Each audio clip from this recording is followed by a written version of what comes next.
Hello, everybody, and welcome back to Workflows and Espressos. I have missed you all. I've been through it these last 2 weeks, okay? If you can't tell now, I have I have a bit of a sickness that is undetermined, but I've also been in New York for almost 2 weeks getting my wedding dress altered, and I had my bachelorette party, which was so fun.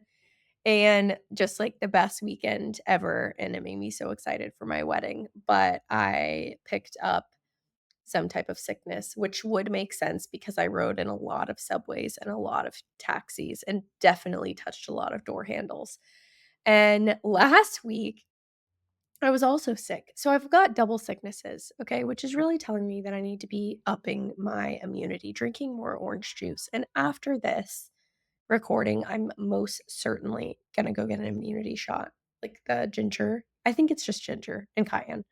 So it's gonna burn my throat, which already burns. But let me tell you, New York is my favorite city, which I don't know if I've told the listeners this, but I love it so much and I would live here in a heartbeat if I could. I don't know. I mean, I this is the longest I've ever been here, which I think last night was my 10th night sleeping in New York. And I love it so much, like, I feel like it is a place that often, like, you either get energy from it or it takes energy from you, and I definitely feel like it gives me energy. I love it here so much. So, yeah, that's what I've been up to. Apologies for the voice. I'm gonna try to talk a little louder. And today, ahead of VIRMA International, which is next week, actually when you listen to this, it will be the week of VIRMA. So, welcome to Phoenix, everybody. And if you're not in Phoenix, what the heck are you doing with your life? Okay. I'm really excited. It's going to be my first opportunity to spend time with the other board members. And I just can't wait for this new like career journey. But ahead of the conference, I really want to talk about Unreasonable Hospitality, the book by Will Goddara that so many of us are obsessed with and that I've talked about on the show before. If you haven't had time to read the book, I guess this is going to apply to both, right? If you have read the book, but you are struggling with some ways to apply it to the vacation rental industry, I want to talk about that today and some examples of things that I've done and have been a part of, and companies that I've worked for have done over the last 10 years. And then I also want to talk to you, if you have never read the book, about some of the key takeaways that I got from reading the book and then some things that we have implemented. So I'm really excited. It's such an incredible book. And the fact that Will Goddara is going to be back in, where are we going for Darm? We are going to Miramar Beach. The fact that Will is going to be back in Miramar Beach is so exciting because I actually snuck backstage last year and got a picture with him because Clark, like, loves him too, being in the culinary world. And anyway, I can't wait to see him again, and I'm very, very, very, very excited to talk to you guys today about just some applicable, like, real life, tangible things that you can take away from the book and start to implement into your own business. So, the book stood out to me in a lot of ways, but I think this idea of unreasonable hospitality can seem very overwhelming without a like, number one, it's subjective, right? Like, what does unreasonable hospitality mean to everybody? And I feel like I've tried to take that and break it down throughout this episode into what it means to me and then how to apply it. But in a lot of ways, like in the F&B space and even in the hotel space in particular, unreasonable hospitality feels so much easier than it does for us when we don't see our guests face to face so much of the time. And when we don't have the opportunity to own the expenses, right? Like, we don't own our inventory, and so what we're able to provide from, like, a discount perspective and even from an early check-in, late checkout perspective is really, really, really hard based on this, like, lack of control we have over what we're selling that is unique to our space in a lot of ways. And so there are things that we can do, which I think should be the main takeaway to create this unreasonable hospitality. And I love that so many, like Rachel is talking about it on her podcast too, and how that they've applied that in Abode. And I absolutely love, you have to go listen to her podcast if you haven't already. It's new. I'm very excited. The Hospitality Break Room. But the first thing that stuck out to me in Will's book is what he calls the power of personalization. So, Will really talks about the importance of a personalized experience that goes above and beyond like standard service. When you pay for a service, you have your expectations and then things that go above your expectations. So, I'm going to use an example. This past weekend during my bachelorette party, we went to Carbone in New York, and it is so hard to get into. I've been wanting to go here forever, forever, forever, and I've heard a couple of things, like, I've heard it's a little overrated when it comes to, like, the actual food because it's Italian food and, like, it's pasta, right? Like, how much amazing pasta can you actually have? But then what makes it stand out is the service, which I think is very important, right? Like, when it comes to our inventory, we have a set inventory. And in a lot of places, right, like there's only so much we can do to a house, especially if it might be like one of those mid-tier houses on our program where we're like, there's not a lot I can do to doctor up this house, but what you can do is doctor your experience up. And when we all sat down at Carbone, there were 8 of us, and I had like the purse that I brought was like hard and it was very small, so you couldn't put it on like a coat, like a hanger, a purse hanger. So the server came around the table, introduced himself, had like the most bubbly, incredible personality, like really just acted like he wanted to be there, which I think is so much of what creates a great experience. Like, when you meet somebody or you talk to somebody on the phone in customer service and you're like, oh, they like do not want to be here. They're miserable right now. He acted like this is like the place he wanted to be on his Saturday night. And he came up to me and after he told everybody like how to hang their purses on the chair and he hung everyone's bag up for them, he came up to me and he said, I noticed that you had a different bag. So I brought you this special hanger for your bag and like put it on the side of the table. And all I kept thinking is he probably does this 20 times a night. This literally costs the company $2 maybe, which is what the cost of the hanger is. But it made such a difference to me, and the fact that he noticed my bag was different. And so I think the power of personalization, sorry, I'm really hanging on by a thread here. If you're not watching me, I've been doing a lot with my face, and what I think it is that my face is itchy, which would make sense after I've been sleeping on hotel quality sheets for 10 days. I think so much of what personalization is listening.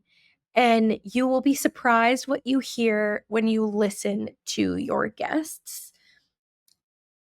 And there are so many things that we can do that don't cost a lot of money that just show that we were listening. And I think to be seen, to feel seen, is to be understood and to be heard. And doing that for our guests really doesn't cost us a lot of money. And it goes such a long way. And I really felt that at Carbone. And I might not remember the taste of the food for the rest of my life, but when I think about the restaurants that I've had the most incredible experiences at, like Carbone is at the top of that list. So I think like what listening may look like too is asking key questions. So if a guest calls over the phone, are you celebrating anything while you're here? Is there anything that you really want to do while you're in town that's going to make your vacation that much more memorable? Are you here for work or are you here for vacation? Are you coming with your family? Asking leading questions will allow you to learn a little bit more about your guest that you can then write down, remember them, and make the experience more special. So, if a guest says over the phone, like, we're so excited, we're coming to celebrate my dad's 50th birthday, and none of us have ever been to the beach before. Okay, go decorate their place before the birthday, which literally may look like getting blow up balloons from Target that say happy birthday and a bottle of wine you already have in inventory. Something that didn't cost you a lot of money other than an hour of your time and $25, but went such a long way for those guests who are then going to post it on Instagram and tell their friends and write a review that says that you made their stay so special. So personalization, right? Couple of steps here that I want you to take away. Number one is listening. And when you listen, it's important to do something with that information. If you're listening and then forgetting it, it's not going to go a long way. So listening, writing it down, remembering it, and using that key information. And then doing the things, investing in the things that don't require a lot of spend, but have a high return on the overall experience. And so the power of personalization again is like to be known. And I think that that is so, so, so special and what will always set you apart and what will always like, hey, I may not remember what the house looks like or what the bed the sheets felt like when I slept on it, but I do remember the way the team made me feel and how I felt like seen and understood with their team.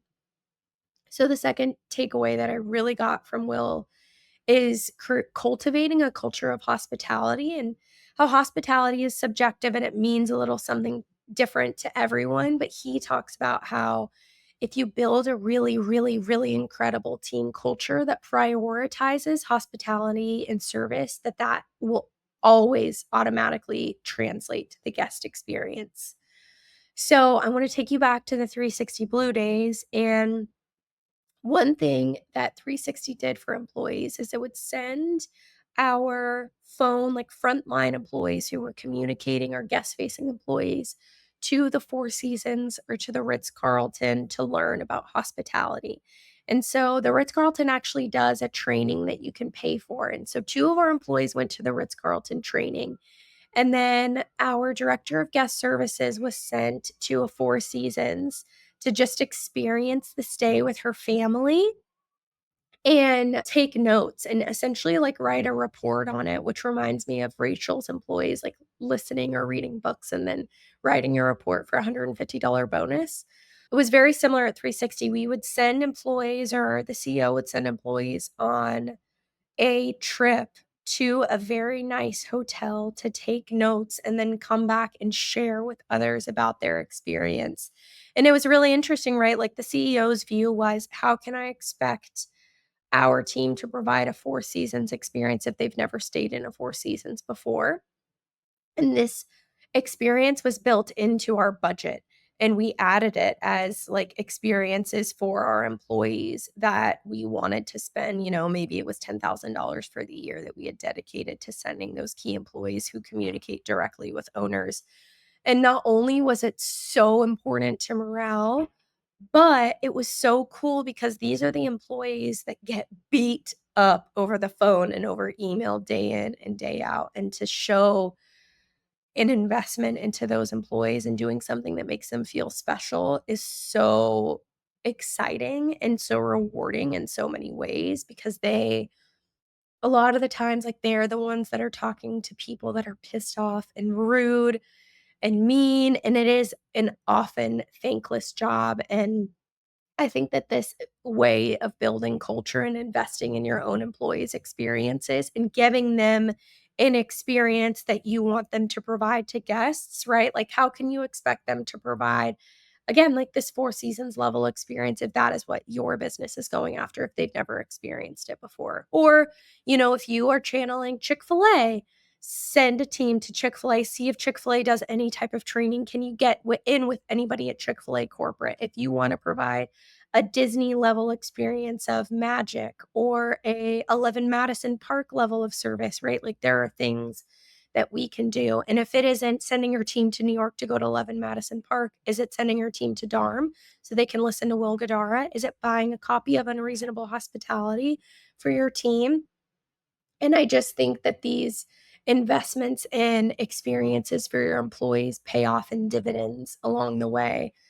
So practical application here, right? Like, maybe even it is allowing your employees to stay in one of your properties and experiencing a level of service that you want to provide and having that person take notes and then meeting with your team afterward so that you can make improvements to your level of service. Is it investing in training and then doing more training, right? Like, I think you can never, ever, ever invest in training enough. Budgeting for experiences for your employees, rather than um, rather than things, right? Or rather than having them kind of sit into a room and listen to phone calls and say, okay, I want you to listen to this phone call and make notes on how you can be better the next time. Like, these are all practical training, which I think you should do too. But also, like, is there a way that you can go above and beyond in a way that you're leading your team and allowing for more experiences for your team rather than just kind of the standard training procedures? And then having a culture of just always evolving and never, ever, ever stopping education, I think is so, so, so important. Always be learning. ABL, always be learning is something that I would adopt in terms of just sayings at your company. You can never know everything and you can never have the answers to everything. So always be learning. It's going to pay off. Ashley, welcome back. I can't wait to hear another InHaven insight. What do you have for us this week? Hey, Meaghan. So InHaven is a procurement platform dedicated to the vacation rental industry, and we work with hundreds of property managers representing thousands of listings. And one of the most common challenges we hear about is the difficulty in streamlining the number of products provided in linen programs, especially when space for storage is limited in your offices or your warehouses. So property managers are constantly looking for ways to reduce the volume of items they need to keep on hand while still meeting their guests' expectations. Ashley, this is one of the biggest questions and problems that I have faced when it comes to operations. So I am so curious, how is InHaven helping property managers address this issue? Sure. So, one of our top tips is to avoid buying standard size pillows for twin beds. Instead, you can opt for queen size pillows, which can be used across your queen, full, and twin beds. And this simple switch can significantly reduce the number of items you need to purchase and store, eliminating the need for multiple sizes of pillows, pillowcases, and pillow protectors. It's really an easy and effective way to streamline your linen inventory while maintaining quality and comfort for your guests. You are talking to somebody who worked for a company that only had king pillows for every single bed type just to help solve this problem. So I love this idea, huge proponent of it, and can say that it definitely works. So if That's people are interested to learn more, how can they reach out to you? Yeah, so please do reach out to me at ashley@inhaven.com or visit our website. We love working with professional property managers to optimize their linen programs and storage strategies. See you next week. Okay, so the next takeaway, making the ordinary extraordinary. And I love that Will talks about this, right? Like, there are so many ordinary moments along the guest journey that are just like standard that we're all used to. And when we do this job day in and day out, like the check in process can be pretty ordinary. Once the guest is in and they have no complaints and the house is going great, like there's nothing we need to do. It's an ordinary stay. And then the like streamlined processes that we have to make things more efficient for us along the like checkout and review soliciting process.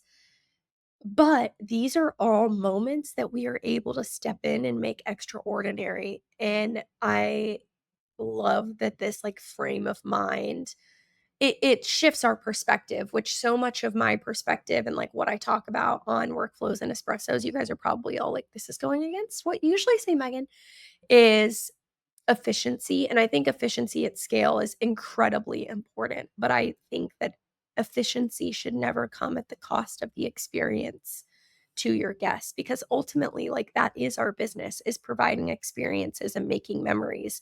And it's really hard for me sometimes to get out of this like mindset of we're tired, and a lot of times we have a thankless job and we have two customers that we're always trying to make happy, our owners and our guests, and so many times they have conflicting wants and needs. And I just love this like mindset shift of getting out of that for a second and remembering that what we do is really freaking cool. Like, people save for years to take this trip. It is someone's last trip that they'll ever take with a family member. It's someone's birthday that they're celebrating. It is someone's annual vacation to their favorite place in the entire world and where they feel most relaxed. And it's reminding me of like being here in New York, and it is this place that I love so much that means so much to me. And I have this opportunity to be here And every person that has made my experience better along the way, whether it is like someone in a store or someone at the front desk of my hotel, I will remember as part of like my experience. And so taking that with me back to everyday life, I think is going to be really important. And I encourage you all to do the same thing. I'm going to get off my soapbox now and talk to you about just some things overall. So one thing at Outpost, I actually had not started working for the company yet, and it is something that we look back on and we're like, "Damn, that was very costly," and like hope we never have to do that again. But the guest experience was incredible. So we had a homeowner reach out to us and say that their home renovation was not going to be ready in time. This is like years ago, before better processes were in place, and we had to move the guest. And it was during a really, really busy time where we did not have another property to move the guest to. Everybody else was booked out. It was, I don't even know if it was during the holidays. Like, I just know it was a really busy time. We reached out to everybody in the area. Nobody had a place that they could move the guest to. So we ended up we didn't have to, but we decided to book a stay at the Four Seasons for a week for this guest. I'm not kidding. It was literally 10,000. It was so expensive. Never again, but damn, what a cool experience for the guest. And it was, of course, different than what they had expected. And we did whatever we could to make sure that their experience at the Four Seasons was incredible. But like, how many times in your business have you had to move a guest to a lesser property, or had to cancel a guest, or had to move them to a competitor's property? And it hurts, right? And you're just worried about the guest experience, and it sucks. And they don't get the same level of service maybe that you were hoping. You're also losing this guest potentially for a lifetime. And we ensured that this guest was going to have a badass vacation. And it was very expensive. Certainly not great for the budget. And any CFOs out there that are listening to this are probably cringing, and I certainly am as well. But it is a cool thing that the team kind of looks back on and says, "Damn, that was really expensive, but like what a cool experience for the guests that got to go and stay in a badass room at the Four Seasons." And we continued to touch base with them and make sure that they had the best trip throughout their stay. And we knew that they were well taken care of, because where else do you get a really great experience than at the Four Seasons? I at 360 Blue, we had an experience van that like our concierge team, we would offer services to guests like tours. And we had a brewery tour that we offered, that we would drive our guests around in our Mercedes Sprinters van for a brewery tour, and nobody else. I remember this one day, no one could drive the experience van. And so I drove it, and I was the director of revenue at the time. But, I consider myself a chatter. So when I was called to drive the experience van for a whole day, it was like a Friday afternoon for, I think, 4 grown men. I was like, I'm going to make it the best experience they've ever had. And it was like an otherwise ordinary moment for them, right? Like, they're paying for a service. They know we were going to take them to a brewery. And I just remember being like, what can I do to make sure that this is the best experience possible? And a lot of that was like my personality and trying to crack jokes. And it kind of goes back to what I said earlier, which is when you have someone in customer service that you at least sense that they want to be there, whether or not that is true, they're putting on a persona of like, I'm so happy, I wouldn't rather be anywhere else. And I think that goes such a long way into making an ordinary experience extraordinary. Um, Another fun thing that I think that anyone in a destination could do, if you're in a ski destination, having like a storeroom of bad snow day gifts that you can deliver around to guests if you have a day that's a really bad snow day during an otherwise like ski season, where you know that people are coming in town to ski, you might be disappointed. Or if you're at the beach, having a rainy day gift that you can pass around, whether that's like branded mini chess sets. I love it so much. One thing that Rachel's team does, or did for me, they knew that I was driving to Park City when I stayed with a boat last year. So they mailed to my house a cooler with road trip snacks, like a little abode branded waters and car games for our road trip. And it was so cool. And I just feel like this like surprise and delight goes such a long way into making those like ordinary experiences, like driving to your vacation, really cool. So Have a stockroom of swag is my advice to you. Bring it out when you need it, and don't underestimate the power of the surprise and the delight, because it goes such a long way. And my last takeaway for you today, we're going to try to keep this short. All right. Like, I clearly am having some issues with the old immune system, is creating a business case for unreasonable hospitality. And I love that Will talks about and argues his point that investing in hospitality can drive long-term success and profitability and builds brand loyalty. Like, I think we all know this by now. It is true. Investing in your people and your team and training and investing in your experiences for your guests will ultimately make you a more successful business. Like, it just, there are reasons why Will is famous in Unreasonable Hospitality in 11 Madison Park, and restaurants like Carbone and the Four Seasons. Like, these incredibly experience rich places create lasting memories. They just do. And that is like a direct correlation.